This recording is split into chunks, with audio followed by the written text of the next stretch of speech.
So the NCAA tournament bracket is out. Now it's time to fill it out. First, let's be real. The NCAA tournament bracket is hard as heck to predict. The odds of filling out a perfect March Madness bracket is 1 in 9.2 quintillion. Just think about it. 1 quintillion is 1 billion billions. Still can't comprehend that? Shoot, me either. But to put that into perspective, there's an estimated 7.5 quintillion grains of sand on Earth. You have better odds of guessing one exact grain of sand than picking out a perfect bracket. But here are some tips to help you get kind of close. First, pick an upset. Yup, there are at least 8 upsets every year. But don't pick a 16 seed to beat a 1 seed, people. Yeah, it's happened twice, but out of 160 games. But best believe, upsets happen. That's why they call it March Madness.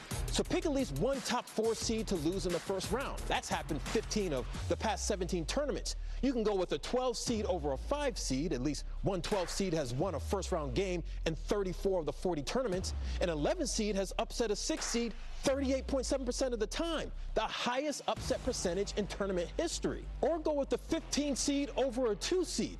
That's happened in 3 of the past 5 seasons. But if the 2 seed wins, people may want to avoid picking them to go all the way to the Sweet 16. A 2 seed has lost in the second round 47 times in the past 40 tournaments, and they haven't reached a title game in 8 consecutive tournaments. Longest drought ever. Now, speaking of droughts, take a look at this. You like UCLA? Well, a team from the Big Ten hasn't won a championship since Y2K, year 2000 for all the young folks. Shoot, no team west of Texas has won a title since Arizona in 1997. So when you pick your champ, history says stick with the top seed.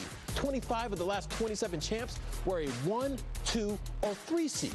So please don't pick a 6 seed to win it all, people. That's probably not going to happen.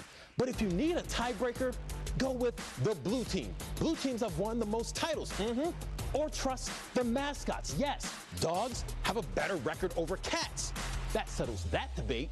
And when in doubt, go with a mythical mascot.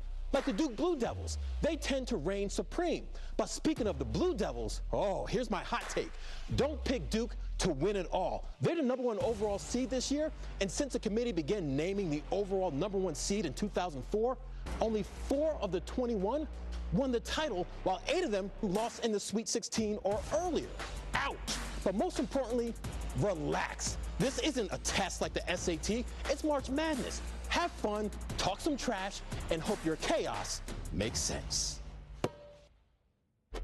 Now be sure to tune into our March Madness postgame show following all the action that evening. Coach Dave Miller, Lakers legend Byron Scott will join me in studio.